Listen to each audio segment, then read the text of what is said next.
Diane Muhammad is to my right, and we have a special guest to my left. She was on earlier, Octavia Bradley. She was one of the people who was talking about the water and getting lead lines fixed and the community effort that she is a part of. But what we found out is that not only is she a very concerned citizen, she is also an author. And she has an autobiography, and the autobiography is called Leap. Welcome back. We're going to make sure we plug your book. We might have to come and get you back to talk more extensively about your book. Bradley. Octavia Butler's another. Oh my God! I said Octavia Butler. Right. I was looking at this. And Octavia Butler's. No, right. Yes. Right. My bad. The daughter's too young. Not yet, baby. Right. Yeah. Not Octavia. Not our ancestor Octavia Butler, brilliant science fiction writer. But we have Octavia Bradley. Yes. Octavia Bradley. And she wrote the book Leaked, Spilling Secrets of Trauma. So Octavia Bradley. Yes. This is an autobiography. What is it? We know it's about your life, but what is it that got leaked? What is this book about? So I wrote the book from the standpoint of what happens in this house stays in this house. And as you know, a lot of us always heard, don't tell my business, don't tell what's going on in the house. Anything that happens here, keep it to yourself. And what our parents don't know with telling us these statements is that we hold on to these statements. So I not only held on to these statements and kept secrets from childhood, but I kept secrets from adulthood as well. And so after 38 years, I decided to tell my story. I decided to leak the secrets that was going on in the household from childhood, being raised in the foster care system, the things that were going on in the foster care system when people thought that everything was fun and nice, and it wasn't. Things that was going on in my first marriage when I was married, and just the abuse that was going on. And even with him, don't tell what's going on because nobody's going to believe you anyway.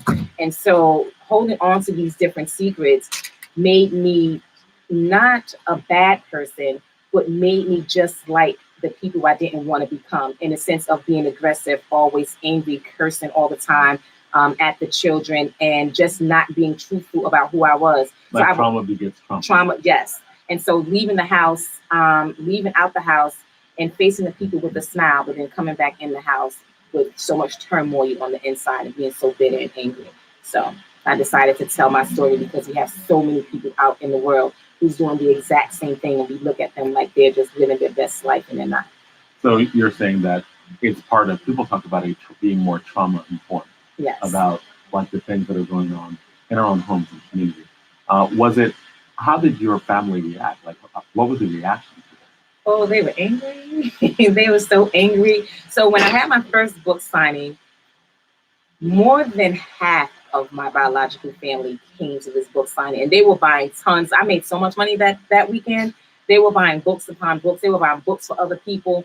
And I had one cousin call me, a second cousin. She called me and she told me, she said, "Oh, I finished your book." And that was the same day she bought it. And I was like, "Oh, okay, well, that's good." And she was like, "Well, it was really good. And, I didn't know you went through all of these different things." But that wasn't true. Like, we all went through it. So you knew that I went through it. And so she told me this, like, with her mouth. But then you started hearing rumors around the family, like, "Oh, she shouldn't have put that in the book. That was stupid. Why would she do that? Or why would she just tell these things now? Why didn't she tell anybody before?"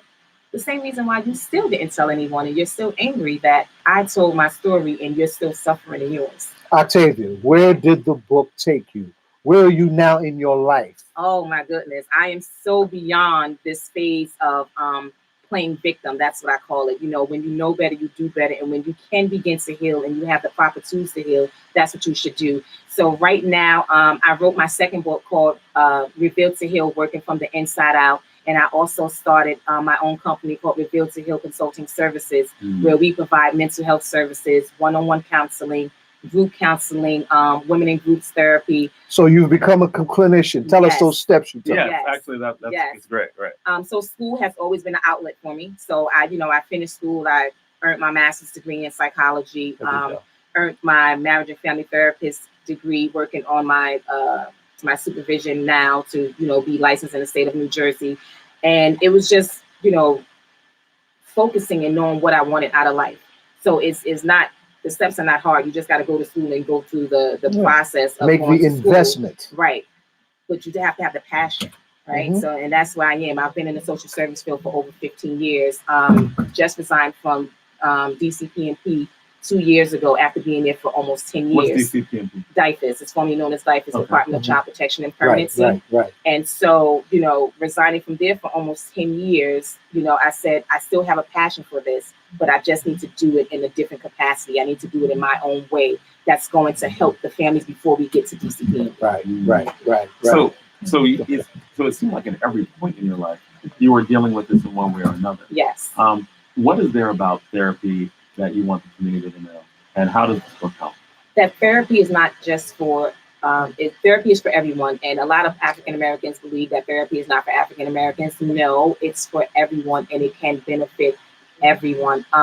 I believe when you have someone that you are able to talk to who is objective of the whole situation, it begins to loosen you up and let your guards down to really get to that healing process and why you're angry or why you're sad or why you are the way that you are. I'm actually having a Journey to Heal conference September 28th at Emmanuel Church of Christ. And this conference is Emmanuel Church of Christ. Address? 198 Summer Avenue in Newark, New Jersey.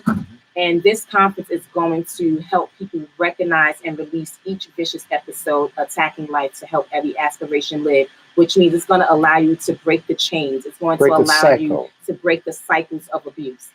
And so a lot of us don't know that we're repeating the cycles of abuse, but we are, especially with a lot of the cursing and the yelling and even the stare that, that we give our children. Like there's different ways that we are able to do it. And the only reason why you're doing it is because it's a learned behavior you learned indirectly. So now we can break those chains and begin to live life on purpose and not live life in fear and repeat the same cycle so our children don't have to repeat it.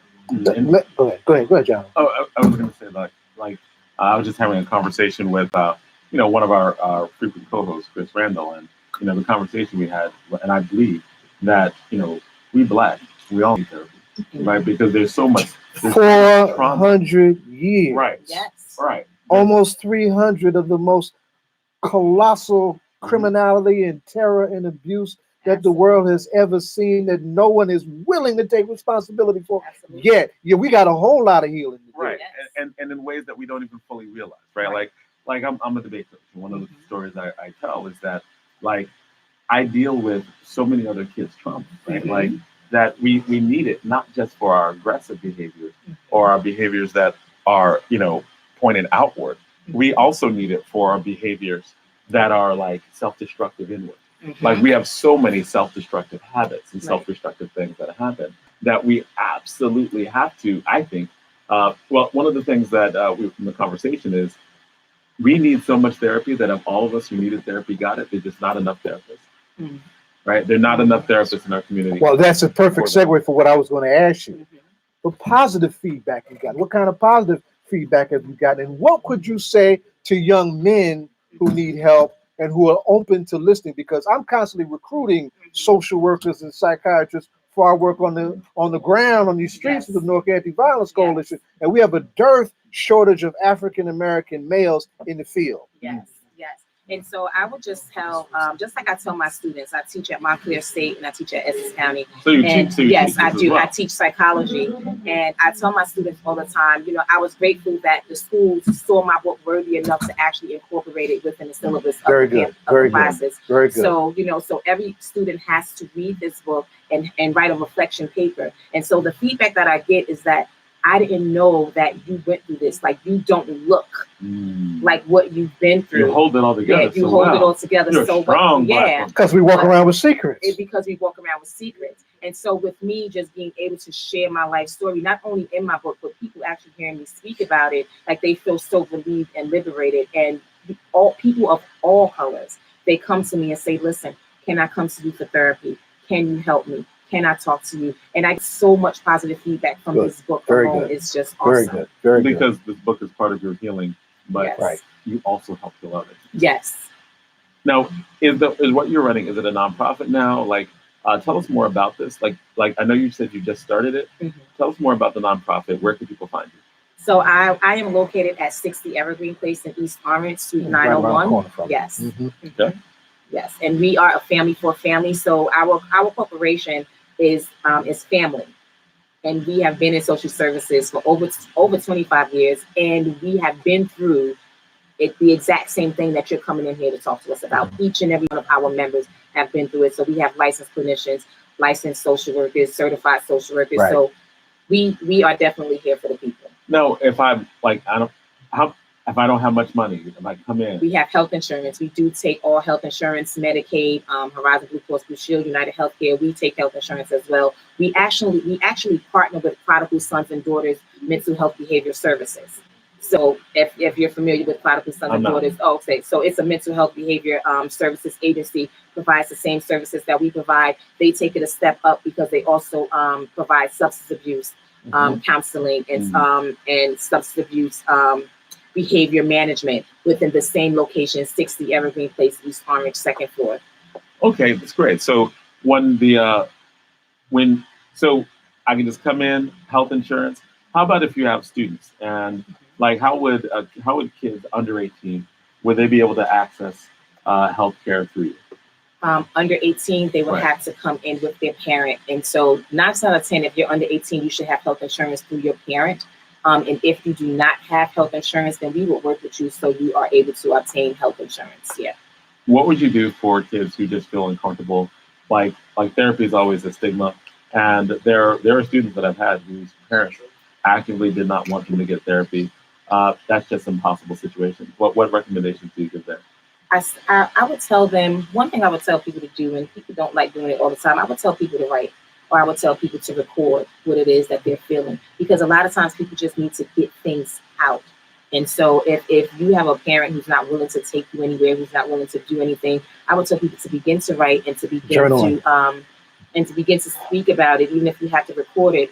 But there's always someone in your school. Right. There's always someone in your community that you are able to talk to and that you're comfortable with speaking with. So I know with me in teaching these classes, like a lot of these students, like I'm there way after the hours of class because so many students want to sit and they want to talk. So what I started doing was having a group for college students. Right. And so when we have this group, and it doesn't matter Create if you're those male circles. or female, Yes. we just come into this group and we just begin to just hash out whatever is going on within you. So what I do is have them write things down and then put it in a jar, and then we just choose. And this is the topic we're going to talk about for today. But from a creative vantage point, our best writers, we just lost Toni Morrison, Octavia Bradley. Yes. You know, I started the autobiography of Malcolm X and worked down. Mm-hmm. All of the slave narratives. We write ourselves. Our great writers come from writing ourselves out of our pain, Yes. Right. out of our trauma, A great artist, into right? our Yeah. liberation. Yes. Like the best artists write through trauma, Yeah. right? Like Absolutely. because they feel and they force us to see things in a different way, Right. And a lot of the best artists, because they have been through trauma. And their Right. trauma. Yeah. That's right. They can tell those stories Yeah. and help other people connect and find themselves Yes. in those stories and in the upliftment of what they can do for themselves. Absolutely. No, not to because we don't want to give a lot away within the book. You know, we want people to read it. Mm-hmm. But if there's some part of the book that you want to highlight, or some, you know, like you do movies and you see an excerpt from the movie and you go, oh, I got to see that movie, right? With a trailer. So with a yeah, trailer. like if I'm gonna give a scene from the book, right, like a trailer from the book, what would it be? Like what is it that from this book that you can give to us, even if the passage you want to read from the book, that you think that would be powerful, something that you just sat with, something that you just really were like, yeah, this is like the essence, and from that essence, we will really, we really want to grab and pick up this book. Well, I can definitely just read you the excerpt from the back of the book. Growing up in a lifestyle of money, sex, drugs, and violence isn't normal. What's worse is being told to keep quiet. People of every race, culture, and socioeconomic status are loyal to secrets of abuse. The same people that keep these secrets are victims. Octavia allowed her childhood secrets to follow her into adulthood, where the cycle repeated itself. She used the same words she heard from others to keep herself in bondage. Masking those secrets led to increased pain and suffering as a result of trauma transference syndrome. This autobiography will leak the secrets behind the statement, what happens in this house stays in this house. Grasp the courage needed to face your personal truth and become free from the strongholds of your past. Right on. And you took trauma Transference syndrome. transference syndrome. Mm-hmm. What is Taking you behind the school Yes, today. so trauma transference syndrome is the abuse that your body and your mind has been used to for years. And so anytime you hear something, anytime you hear a word, like if somebody slammed the door and say shut up real loud, your body is already used to that abuse. That's traumatic experience. Of something really small. If you see a mouse run across the floor and you get scared, every time you walk into that house you're gonna think you're gonna see a mouse, so your body is already in that fight. Like I have to be in this stance. So that's what trauma transference syndrome is. It's just your body being used to the triggers and the mechanisms of abuse that you haven't. Number on your adrenaline, and that number on you. That what it does to your adrenaline ultimately is toxic for the body. Yeah. Because you're constantly. I've never heard of Jim before. So is it because like your body's constantly in like a fear? It's not that your body is constantly in a fear, but your body becomes used to the fear. Your body becomes used to the pain that it endured. So it's just like we say on the streets, they got numb. I mean, I'm numb to that. Mm-hmm. Yeah. So it's just for example, if you like you say, oh, this smells familiar. I smelled this smell before somewhere. And your body remember it, but you can't really pinpoint where you smelled it. But your body and your mind remember where that smell come from. So depending if it was a good thing or a bad thing, it could be traumatic for you. Wow. See, again, I think that they're all layers of therapy that we all need to go through, because I think that's just, therapy is just a form of education about yourself. Absolutely. And I think it's one of those necessary needed things, right? Absolutely. Like, I tell everybody, right? I tell everybody, I see a therapist, I've seen therapists, because and especially as somebody who is responsible for, I'm a debate coach, I deal with kids. I'm often responsible for listening to other people's trauma and dealing and helping people deal with that trauma in particular ways, right? And so, I will always say two things. One, know your limits. I'm a teacher, not a psychiatrist or a therapist. Right. And I need to know when to connect my students to actual therapists, right? Or social workers or whatever.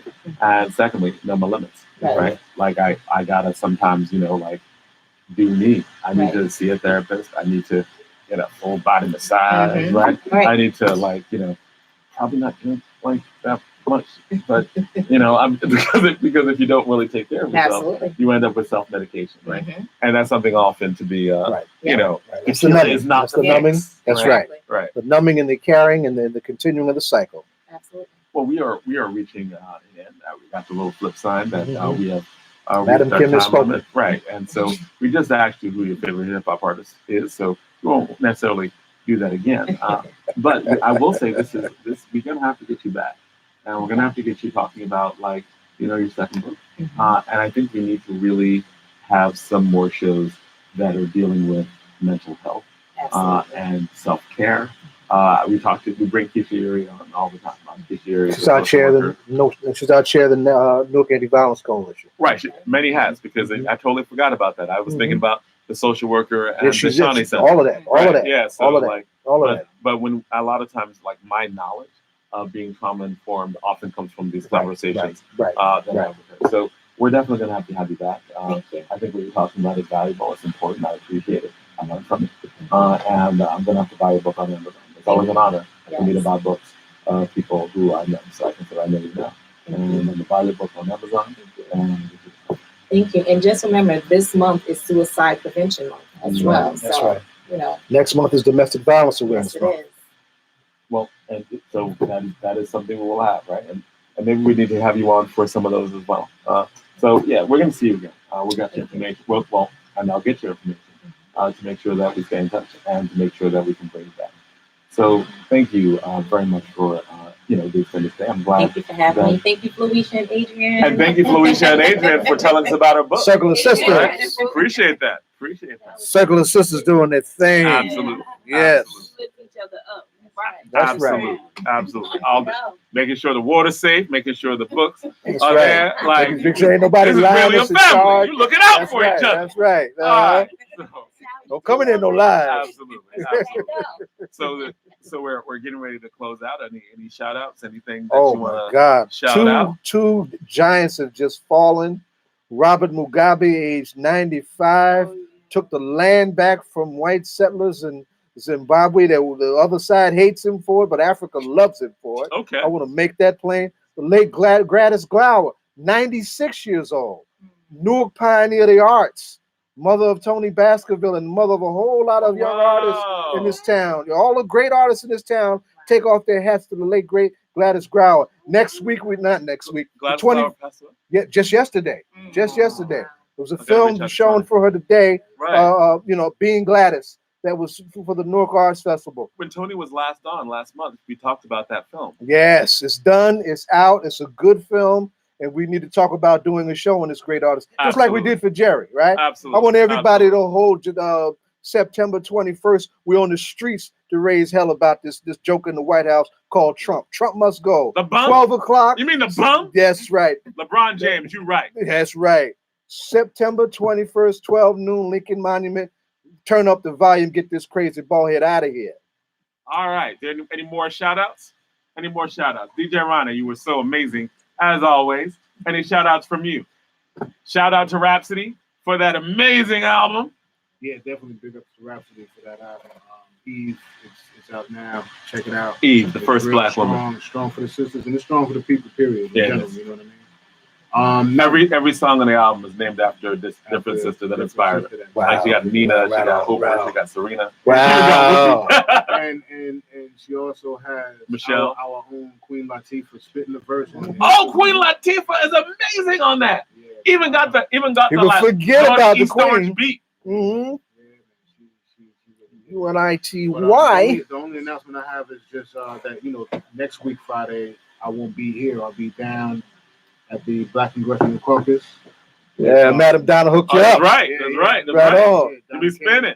We gotta do you. We got to do him on what we call it when we get down Live here. stream. No. Live stream 'em. Okay. Something like that. Yeah, so that's going on next week in DC next week Friday. Yeah, All right. Yeah, I'll be down there. I think Thursday or Wednesday. Yeah. And I'll be at a debate tournament in Dallas. I'm missing Kill all it, the kill fun. it. That's Missing all the you fun. kill it. You go to Dallas and represent, kill it. Oh, my students are great. Right on. But thank you. Straight out of Newark. For definitely. So with we reached way past because the music is starting to go off. So this is all politics on local. Be good, have fun, peace. We'll see you in the whirlwind. Hotel. That was wonderful. Thank you, guys. No, thank you.